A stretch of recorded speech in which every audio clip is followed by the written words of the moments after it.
And Joshua Schmidt was very public about the fact that he really likes the Vanquish Soul deck. He has basically already said a couple weeks ago, it is almost 90% sure that I will be bringing this deck to the tournament, but there is, first of all, Johannes using the first card here in the standby phase, being Mulcharmy Purulia. And I want to be honest with you, Purulia, I wasn't expecting so many people to play Purulia in the main deck. However, it has been incredible the whole weekend. Oh, he just passed it over. 0 motions by Joshua, besides a little hand wave over to Johannes. That Purulia either completely shut him down or there were no plays anyways. Oh, that is Fiendsmith saying that there is multiple things to note about this. This is, of course, a decent starter for the Fiendsmith engine. But then again, you can only attack with light Fiend monsters in this turn. So that means the chances of Joshua Schmidt getting another turn here are really high. And you can already see it as soon as Joshua Schmidt just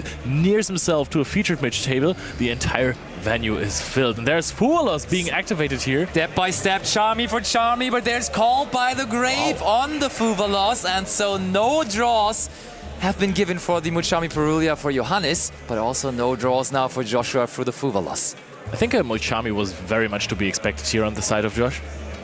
Yeah, agreed, for sure. If you're passing to Purulia, it probably means that you have decent amount of non-engine and that you might have Mulcharmies as well, which makes the decision easier. To be honest, I was not expecting Johannes to activate Cold here since he has Ash Blossom in his hand.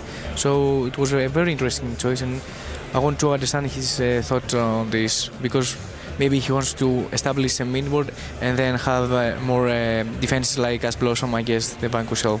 Yeah, and also, I mean, Ash Blossom and Joy Spring, technically a card you can normal summon. Maybe you need to do that eventually in case you want to go for some other plays, but there is now Mulcharmy Meowth, and now it makes even more sense that Joshua didn't play any cards on the first turn, as if you, looking at the main deck here, count correctly, 8 Charmies in the main deck for him. That's a crazy high amount, but this one not going to resolve as Johannes still has that Ash Blossom and Joy Spring in his hands. Meowth also has the advantage of being an Earth monster, even though you're most of the time not lacking Earth as the attribute to reveal. This card, of course, still helps there. And also the Mulcharmies, let's be honest, they are going to draw you into more of those cards. Discarding it not before a summon, but before the Necroquip Princess can be summoned.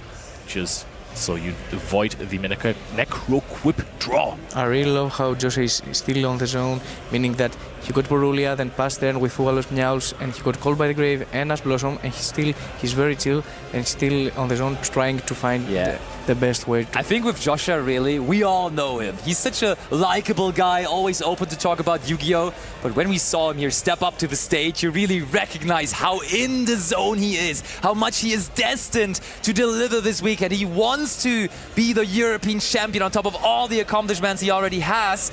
And now we see Sword RYZEAL coming down for Johannes, and that is the Norman Summon, if I'm not mistaken, right? Yep, that is still going to be a rather minimalistic combo here, if I'm correct, because the X is not going to be able to search here. True. That's a little bit of a problem with Sang, to be honest. You're playing less breaks, so you're not playing Tracked with Lurry there, you're not playing Into Droll and Lockbird with those cards, but still it forces you to activate it when you have nothing on the field, so you kind of disturb your RYZEAL engine a little bit. You're saying minimalistic combo, but I see sure everything going it's not for gonna Johannes right now. I'm not sure if it's going to be a massive RYZEAL endboard here, but you can definitely go Habakewi.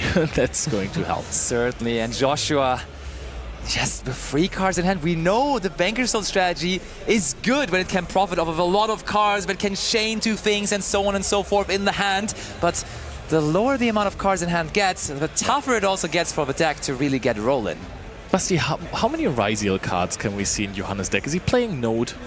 Let me check. There is absolutely no Node RYZEAL in this deck. It's a really small package. It's called MITSURUGI RYZEAL, but it's really not that many RYZEAL cards in there. There's only 1 Sword RYZEAL, only 1 Ice RYZEAL as well. So it's really just the 4 RYZEAL main deck monsters, with of course the 2 X RYZEALs being the best ones out of them. It's exactly enough that if you start with Ice RYZEAL, you can special summon out Detonator and the King of the Feral Limbs. Oh yes, and that's and what we did honest, with it. Having Fiendsmith also in his deck is probably the reason that it doesn't have much space about more RYZEAL cards. Yeah, absolutely.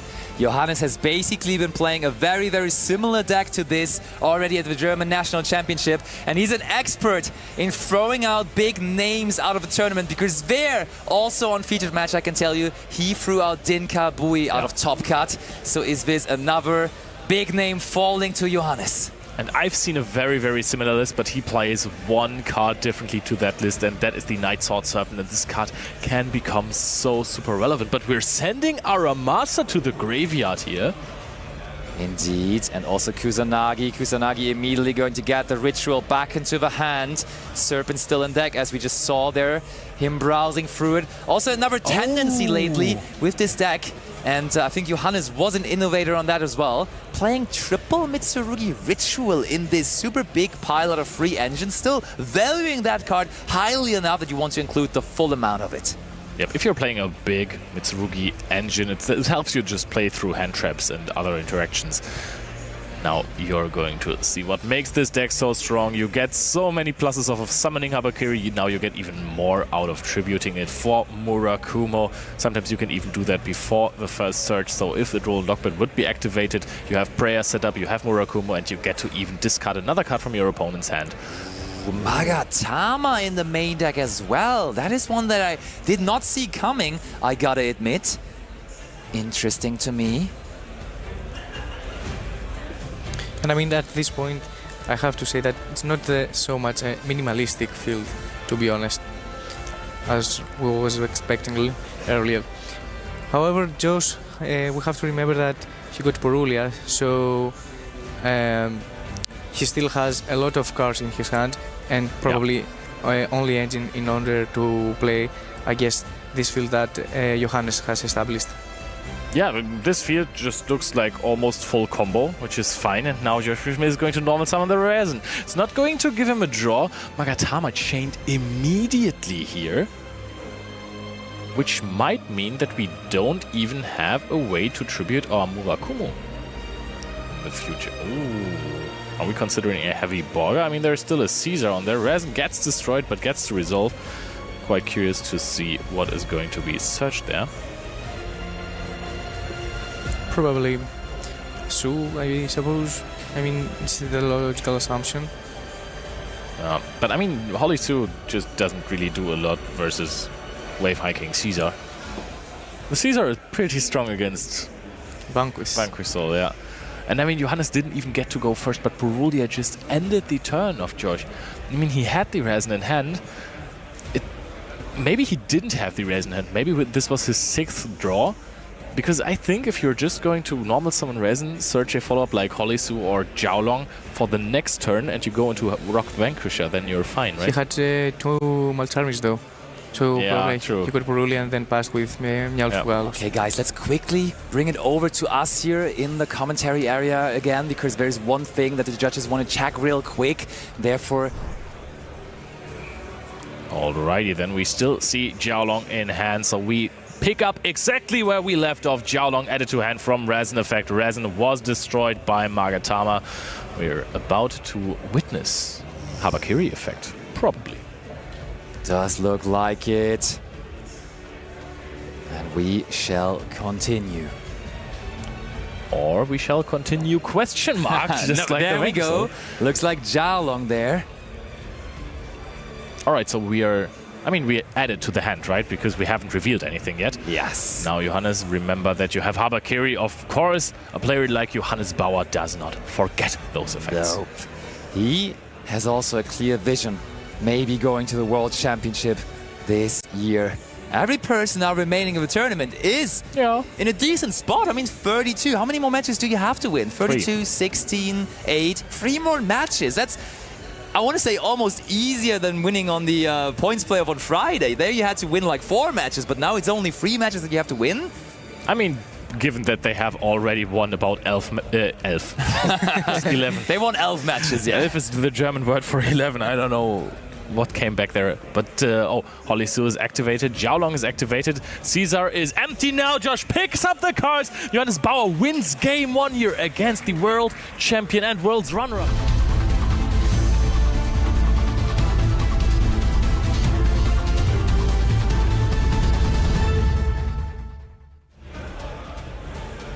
I was already a little afraid that we jumped back in time and we have basically missed that matchup, jumped in front of the time. Joshua is now going to be able to start again. Is there going to be a Mulchami Perulia again for Johannes? I don't know, he's hovering over his cards. Nope, Pot of Extravagance is a really nice start. It's something that you kind of need to Ash Blossom and Joyous Spring, because otherwise this deck is immediately running away with card value. And to be honest, it's a very good check for both Perulia and Fugalos, since Johannes probably, if he has Fugalos or Perulia, would change it to Extravagance in order for Josh not to find an out, Ash Blossom, cross out, or Call by the Grave. Totally agree. I talked a little bit with Lorenzo Muselli about that Pot of Extravagance, and he just said consistency is a little bit of an issue for this deck, but also this card now makes Droll Lockbird a lot better, actually. But there's triple Technic Talents. Let's have a look, says Josh. And that hand is offering prayers and pre-preparation of rites. If we have something like Ash Blossom, just taking out one of them and stopping the other seems pretty appropriate. But do we have? Because both cards on their own can do so much. If you have Droll and Lockbird, you definitely take away the prayers, because pre-preparation of rites just plays heavily into it. I think otherwise you take away the pre-preparation of rites because it just adds extra value. Alright, so I'm guessing no Droll and Lockbird here. Card has a useless attribute for Vanquish Soul anyway, so maybe we don't even play it. But now Joshua Schmidt, the deck doesn't have too many problems with Droll and Lockbird as long as you can get a Rock the Vanquisher onto the field. The deck can just play on your turn. I love how Josh kept on staring at those free cards, trying to remember them as best as possible, trying to adjust his game plan for this very moment. And again, only 2 set cards. Both games so far, Joshua, very, very little that he can do. But now back to Johannes. Is that a draw phase Mitsurugi Prayers angle? It is a lightning storm off the top! Going after those 2 set cards. Shining shared right to it though. So that's cool. We have talked a lot about Mistaken Arrest being cards in the meta. However, Share Ride is a very good option for Vanquish Soul in order to gain advantage instead of a Mistaken Arrest, for example, that would also stop them from gaining any more value. Why wasn't Prayers chained to the Shat Ride? I was also wondering that. Then a little tea set after from Johannes. That is funny to see. That is such a 2009 thing to do, I want to say. But we are here in 2025, and that is the technology that Johannes has chosen here. Oh so my goodness, you believe that Joshua plays around Rico right now, right? I hope so. I hope so. I think Joshua Schmidt is just having the most unplayable hand I have ever witnessed in my entire life. And now, Johannes, this looks like a pass. I think this is end phase. Mitsurugi Prayers for Johannes Bauer. It looks like Joshua Schmidt is not able to play at all. And now it is just on Johannes to try and finish this game against a world champion. Against a world champion runner-up and a 3rd place in the TCG division as well. Indeed, so many big accomplishments on the side of Joshua, but all of those, of course, in some of those moments don't help you, because Yu-Gi-Oh! Is a game that is played in the very moment. You have to draw the right cards and you have to make the right moves at the right time. And at the moment, Joshua doesn't get any of those moves going, and now the normal summon of our Amasa for Johannes. I think the hand that Josh had was 3 times the same copy of Droll and Lockbird. This card, of course, stops you a little bit. I mean, imagine drawing a 6th card for 10-3 and also 2 cards from Extravagance and still to not see any play in your deck. I was also quite curious to see why Johannes didn't tribute the Serpent. Or is there, oh wait, if it's cost, then it does return. That makes a lot of sense. Never mind me. And we do go ahead, activate. It looks like Habakiri was just activated to the pendulum scale, but that's just Johannes' way of signalizing that we are activating and resolving the effect. The card, of course, still in the hand where it is now again. Activates the effect of Kusanagi and also the effect of Serpent. So that's 3 level 4 monsters even on the field now. It's looking pretty for Johannes. Yep, and now we are under Droll and Lockbird, but this deck has a technology against that, and you can just go into the Fiendsmith engine. You don't play too many of those cards in the main deck. You play 3 Fiendsmith cards, but they are enough to cause some serious kerfuffle. We go into Moon of the Closed Tavern, and even though there's not that many Fiendsmith cards in the main deck.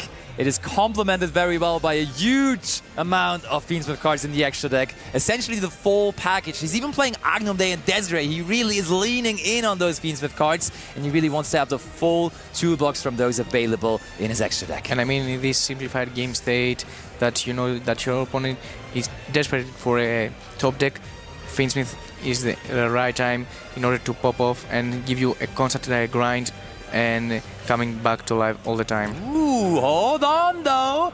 Maybe some hope with Bestial Magnamut on the Fiendsmith Engraver. That can hurt a lot.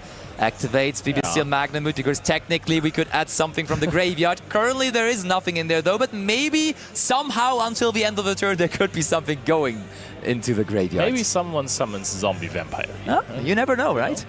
But now what can Johannes do? Because the 2,500 attack points here actually pose a big threat. Goes into the SP. Wow. Little Knight considers it at least, because Necroquintus, of course, is a fusion monster. You're going to be able to banish the Magnamut. I mean, he's only actually playing one Fiendsmith Engraver, if I'm not mistaken. So this Magnamut was so good. Josh gets another chance. Is this the top deck he needs? Is this Raisin when you need it the very most? Maybe Stake Your Soul or something similar? Can we finally get our Vanquish Soul cards rolling? Just needs something to play with. Joshua Schmidt is in dire need of a starter to his Vanquish Soul strategy. He said it before, he really likes the deck. Now, does the deck like him in the moment? Dr. Madlove being normal summoned. I think that's a very reasonable Chain SP Little Knight angle if you don't want to respond directly to it with another card. For sure, I do agree. You want to make sure that you get those cards off of the table. And yes, SP Little Knight, for the very moment, transfers both of these monsters into the banishment. You have Vanquish Soul start now, but this card doesn't start the Vanquish Soul engine on its own because you need another monster on the field, like Dr. Madlove, and you don't have that anymore. So SP Little Knight, very well used there by Johannes. The name almost feels like false advertisement, right? Because it really isn't a start, but it's just good if you combine it with something else. But now no attributes on the field anymore to be used with it, so we can make no use out of it. There comes a Vanquish Soul out. Of course, we can still use the effect to set something in the end phase, which I think... Only if we have two Vanquish Soul monsters. You're so right. Wait. Or if there's two monsters. Yeah, it needs to. But also, what is the Snow Devil doing here? It's also not really helping too much. Mitsurugi Prayers is activated. Habakiri is tributed in the end phase. That is so many searches. This is going to summon out another monster that searches or adds back something. You could go Kusanagi, add back the Prayers. This is just everything for Johannes. It really is, and Johannes now, you can really tell by his motions, he's looking more and more confident, still in the zone, but recognizing and realizing maybe that this might be another moment where he gets to knock out one of the biggest names in all of Europe out of a big tournament. And to be honest, at the current game state, as I understand, Johannes has not any more of the Fiendsmith engine, since probably he doesn't have Lacrima in his deck, and Engraver is banished. I think that was a really funnily used Droll and Lockbird there, yes. We prevented the Aramasa surge very essentially, so that Droll and Lockbird and Habakiri worked like a... Oh yeah, true, both of them actually, yeah, that was pretty nice. I think that's a sign that says that I saw it right earlier. This might be a triple Droll and Lockbird hand for Joshua Schmidt right there. That is not something you can really play with. Saji is now being normal summoned. You can add with Saji, gets the Mitsurugi Ritual, or maybe something else. Maybe goes for Prayers. Of course, you haven't used it yet. You can just tribute something and then add another time for Aramasa and then special summon out the Kusanagi from the graveyard. You can just do whatever you want right now. Indeed, true. Joshua not looking super happy with the situation right now, and I mean we all understand why, because Johannes clearly in the driver's seat right now. It was top 32 at the French National Championship that Joshua attended, where he got knocked out. Is it going to be top 32 again here also at the European Championship? The last and remaining Droll and Lockbird, empty-handed now Joshua, but at least Johannes also prohibited from searching further cards. And I mean, right now, Johannes has full knowledge about Josh fields and hand, so I think it's pretty much it, to be honest. You can see the entire hand. It's just his hand. There is no cards in the hand whatsoever. There is a Madlove on the field that can't even be protected by Vanquish Soul Start because there is nothing in hand. And even if Joshua Schmidt gets to top deck something, if he gets another turn, the Vanquish Soul cards, they need a certain form of card advantage. They work the best when you have multiple cards in hand already. But still, you see Joshua smiling there. I think Johannes and Joshua are quite friendly with each other, so I think Joshua will also be happy for Johannes if he can maybe, because he is lacking that big tournament run. You have said it. He has topped a decent amount of tournaments here in Germany at the very least, but he did not have this breakout run just yet. Yeah. And then that breakout run being maybe his qualification to the World Championship, that would be indeed the breakout then. Maybe Joshua Schmidt also just remembered that he is in fact going to the World Championship as part of Team Snipe Hunters again and was like, hey, I'm going with my friend. That's cool. That is pretty alright indeed. So Johannes changed press into the effect of draw to add Ameno in his hand. At this point, you also, especially if it's still 22 minutes on the clock, you want to make sure that every motion you're doing is correct. Just to don't take too much time here. I would have also, I could have enjoyed a early duo drive and no effect of Saji to play around the third roll and Lockbird. But who plays around the third roll and Lockbird? That is something you definitely don't do very often. We just go duo drive regardless here, as it seems. I mean, gets our monsters a little bit bigger, right? That's pretty cool. Oh, look, we go into the battle phase. All right. Attack over the Dr. Madlove. And I mean, Joshua is on so little cards. So it feels like this may very well be enough anyhow. And as we discussed yesterday, if Vanquish doesn't have a lot of RVs to reveal in the hand, are kind of in a very bad spot, to be honest. And that is the handshake! Johannes Bauer defeats Joshua Schmidt and therefore is one of the